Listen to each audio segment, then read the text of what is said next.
Okay, we're recording. So 3, 2, 1.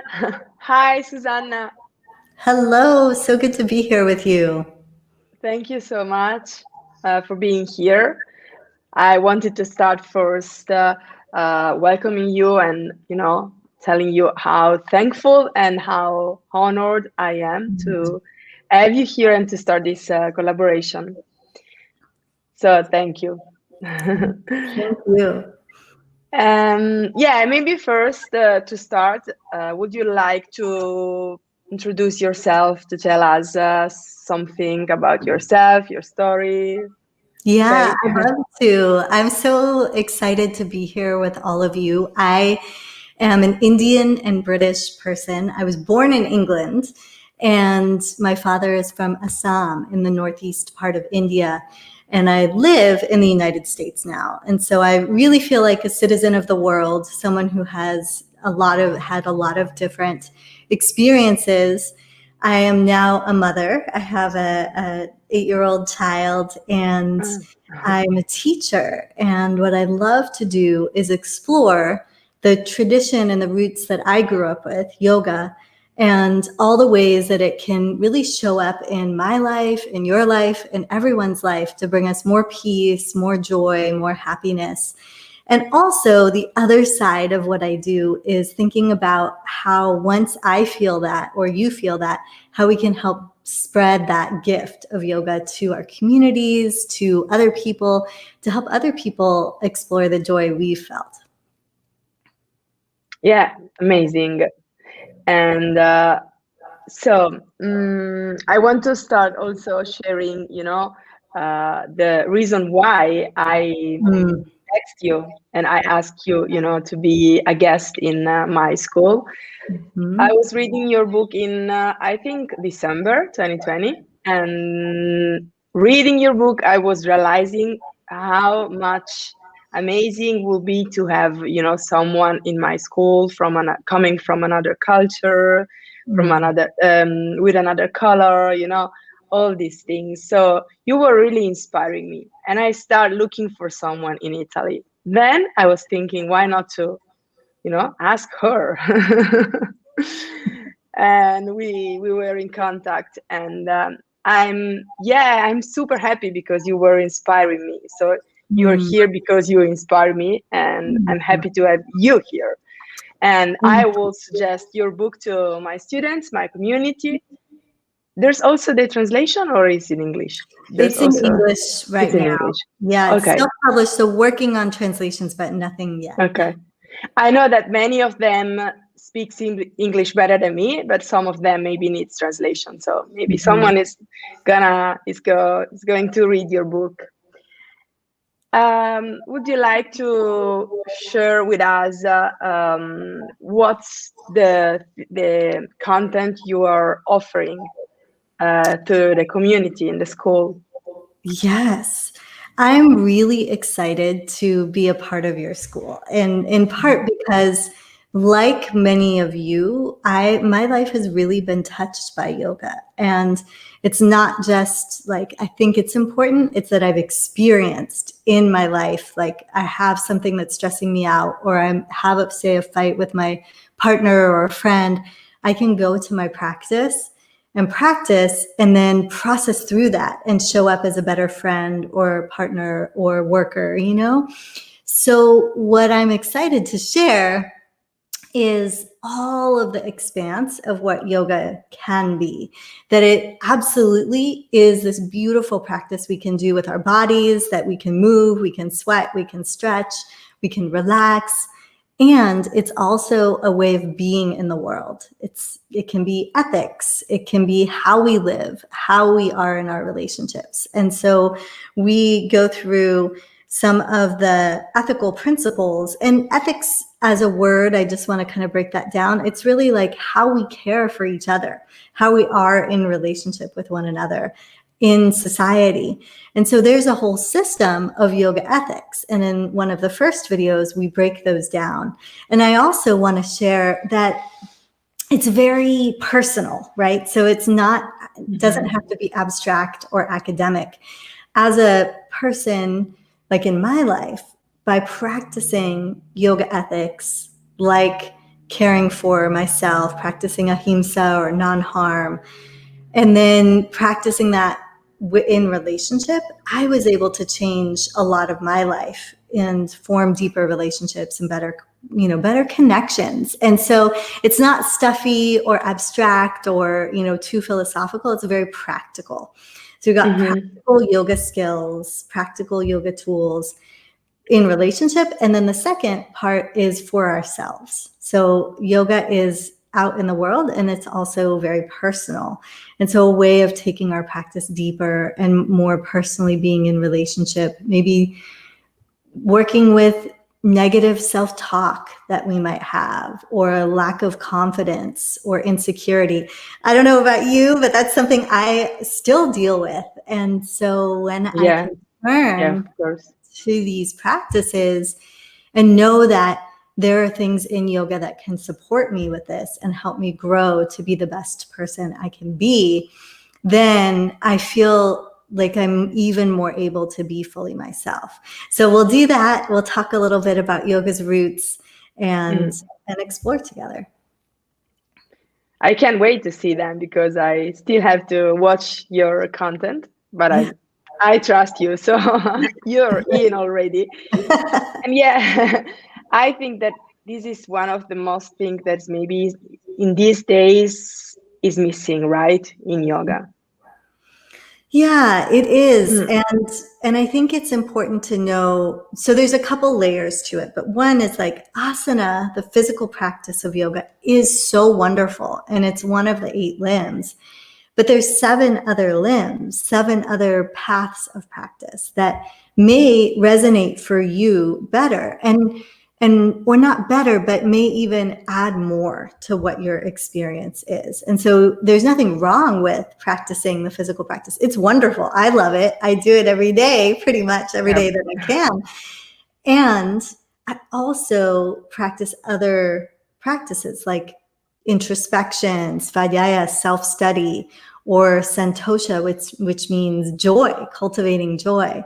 And so there's this rich world of yoga for those who are curious or those who are wanting more and wanting to go deeper, that we can open to that path. And then the other side is, so that's like the fun, joyful side. The other side is, in the West, we sometimes like cherry pick or take from traditions just the parts we want and don't honor the full tradition. And so it's important, especially as people are moving into teaching or sharing yoga in their community or with friends, to say, I practice this part and there's so much more, and to be educated and to know about all of what is involved in the tradition, even if you don't choose to say do the breath work part, the pranayama part, or the dhyana part, the meditation part. That's okay, but knowing that it's there is important. So we're not just reducing yoga to the same thing as physical fitness, because although physical fitness is wonderful and I love to work out, that's not all of what yoga is. Yeah, is another thing. I know that there are many, many, many people of my community, of this community, there are, super hungry, super thirsty of having this kind of contents. But what would you say or tell to the other part of the people that thinks maybe, this like asana is enough? And I mean, I don't want to convince people, but if there's something you can say to these people that think that it's not important to go deeper or to embrace yoga roots, what would you say to them? Yeah, Denise, I've recently shifted, because I think before I was saying, you're watering it down, you're not sharing the fullness of the practice. But the truth is, no one changes because of feeling bad, right? I don't change when someone makes me feel like I'm not doing enough. I change when I realize, oh, there's all this potential. There's something for me there. And so really what I would say is, I agree. Asana is amazing. The physical practice is amazing. And just wait until you experience Yeah. what it's like Mm. to explore all of these other aspects. Yeah, because So, I mean, it will come at it one will point. It will come. come. And also we like, and for folks listening, you know there's something different between just stretching and doing yoga. And that's Yeah. partly because when you do yoga, there's already things are moving. Prana, which is life force energy, is moving. Things are moving in the energy centers, the chakras. There's change happening on the mind, body, spirit level that's different than just the physical. And so all of those benefits we get with yoga. And the final thing I'd say is it's working, right? Yoga works for us.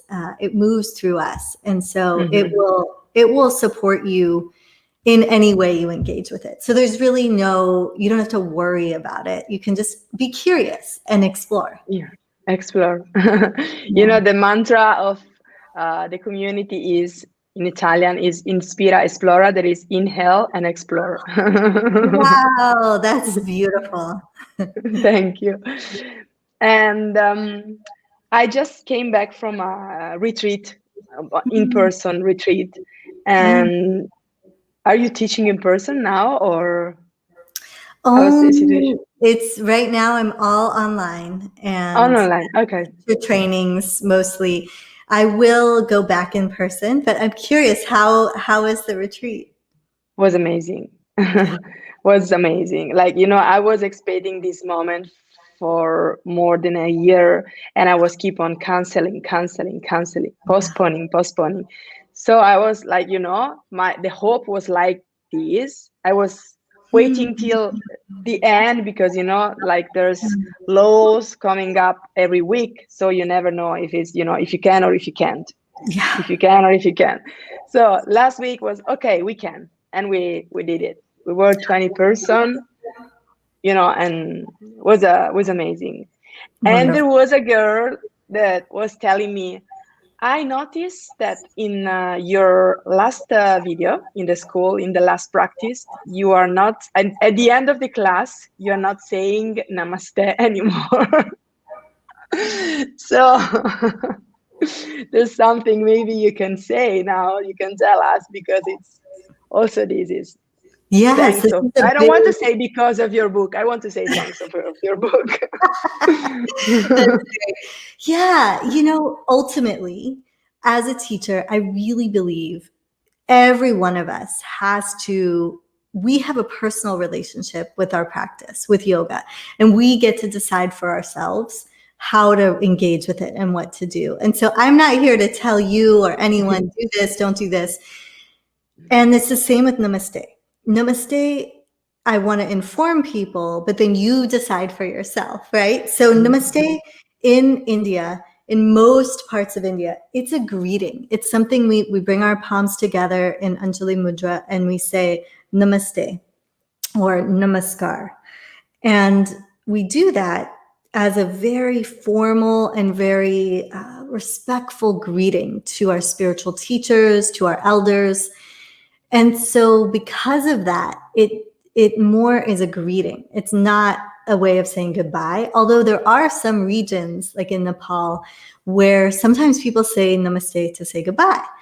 And it's become this formula or this thing that people in the West say at the end of a yoga class, which is, for me as an Indian person who knows it as a greeting, it sounds funny. And when I talk to my family and friends, they say, oh, that sounds funny. Why do people say it at the end? It's also translated. So namaste literally means, like, namas is reverence or adoration or bowing, te, to you. So there's no word I. There's no I in namaste. And we translate it often as the light in me honors and salutes the light in you, which isn't really what it means. It's a beautiful sentiment. And so what I usually explore is there a way to say what I want to say at the end without using a word that's kind of used out of context? So for me, I often will say, thank you for your practice. Thank you for your presence. Or I might say, my teachers in India, they close with Om Shanti Shanti. Shanti, which is Om, the sound of the universe, peace, peace, peace. So there's no rule. There's just thinking and critical thinking and exploring, like your breathe and explore and see what feels right to you. Yeah, of course. And so you were saying that you are just practicing online now, so that this is a good news for my students if they want. Maybe as we can travel, we still can travel. So maybe would you like to share something about, where can my students go to, find you, follow you? Maybe there's something coming, or I don't know. I was suggesting to read your book to the people who speaks English, Yes. and maybe there's something else that they can do on. Yeah. So the book, Embrace Yoga's Roots, is a great place to start. Right now, my content online is in English, but I believe we can get subtitles in other languages, including Italian. And I have a free class called Namaste Masterclass. It's all about, if you're interested in learning more, you can go there and learn more. And then mostly what I teach online are teacher trainings so that you can go to Embody Yoga's Roots and explore that. And then I love to share on Instagram and just like share about kind of ways of bringing more inclusion, more connection with yoga. And so sometimes I'll do videos or reels talking about important issues like inclusive gender, for example, using like welcome pregnant people instead of like just pregnant women, because all types of people can be pregnant, and so bringing in inclusive language or how we can care for yoga for everyone, that you don't need to touch your toes, you don't need to stop your thoughts to meditate. And so that kind of thing I'd love to share there. Yeah, some of your videos are also funny, right? Like you're smiling and laughing and they are funny. Yeah, they're dealing with big topics, but in a fun way. Yeah, right. Yeah, this is super smart. Really, like the path of yoga that I follow, which is like a tantric hatha yoga in the Shankaracharya tradition. It's fun. It's playful. We don't need to, we can be serious and we can be, learn. And I do read texts and all of that. But in the lived experience, we're having a good time. We're in a play and a joyful expression and exchange and learning together. I totally agree.